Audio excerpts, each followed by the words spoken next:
Think back to last night. You remember lying down. You remember the ceiling, the pillow, maybe your last stray thought. And then, nothing. No memory of the exact second you fell asleep.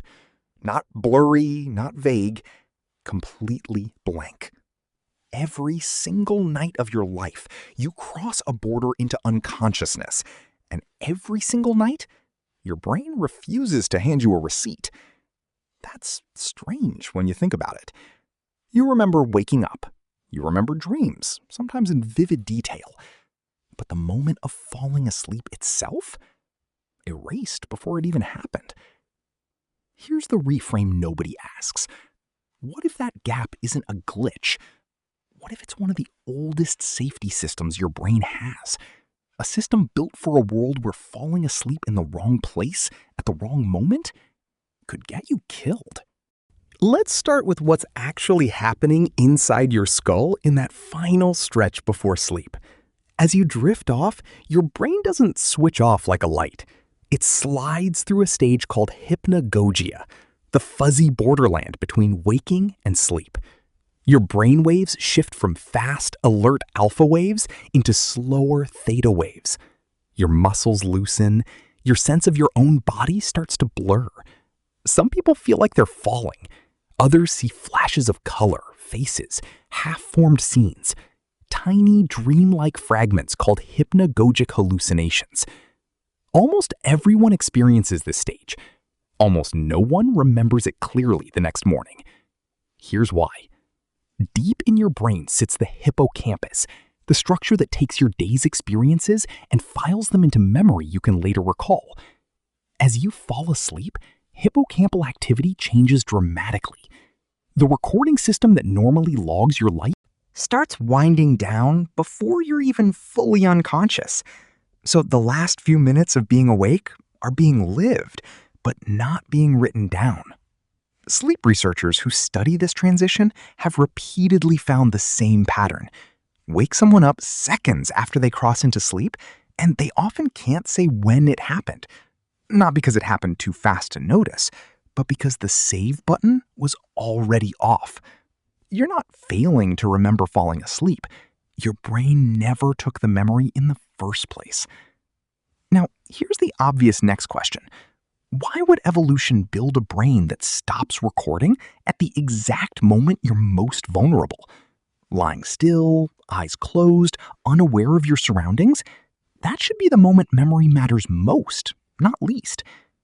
Unless the priority was never memory. Unless the priority was survival, right up until the last possible second. Think about what falling asleep meant for early humans. No locked doors, no walls. A body going fully unconscious near a fire, in the open, with predators, rival groups, and weather all still very real threats. Every extra second of alert brain power spent filing away memories was a second not spent scanning for danger. So the brain likely evolved to do the opposite. Keep threat detection circuits running hot for as long as possible. And only once your body has committed to sleep, let memory formation go quiet. It's a resource trade made under pressure, thousands of generations old. And humans weren't alone in solving this problem. Some birds and marine mammals, like dolphins, sleep with only half their brain at a time.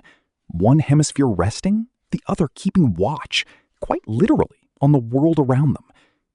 Early human groups likely used a simpler version of the same idea. Staggered sleep, with someone always half awake near the fire. Watching, listening, tending the flame, while the rest of the group crossed fully into unconsciousness. Your ancestors weren't just falling asleep.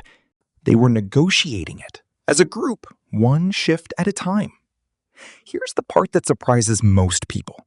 That fuzzy hypnagogic stage, the one you don't remember, isn't empty.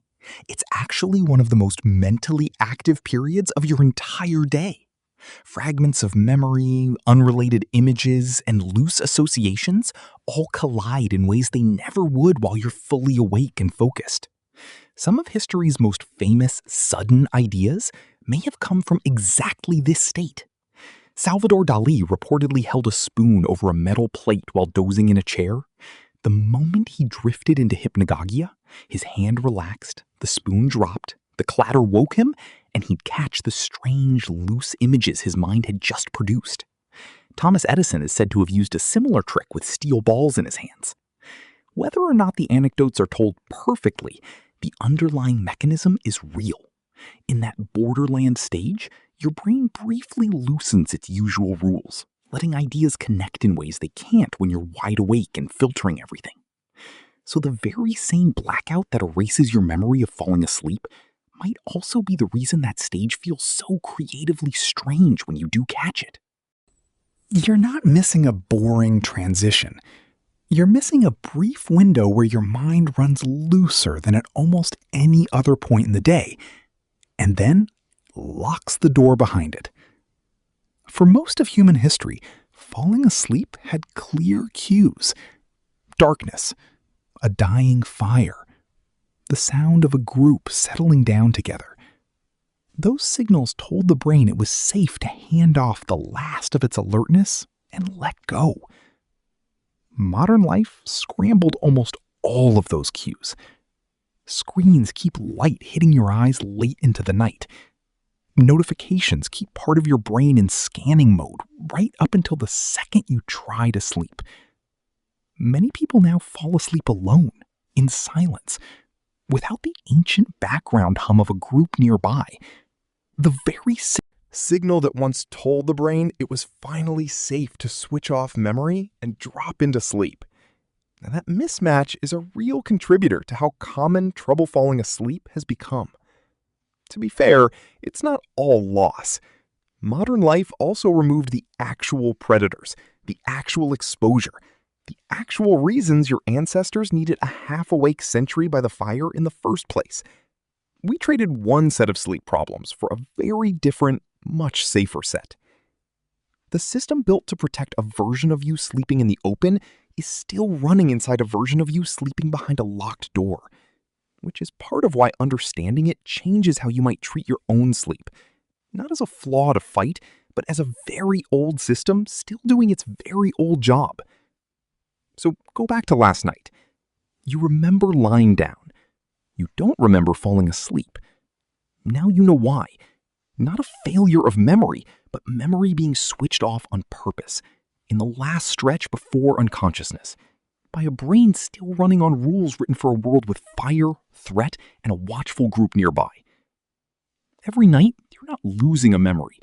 You're handing control to a system older than memory itself, one that decided generations ago that staying alert mattered more than staying informed. If you want to go deeper into how ancient survival wiring still runs your modern nights, the sources are linked below.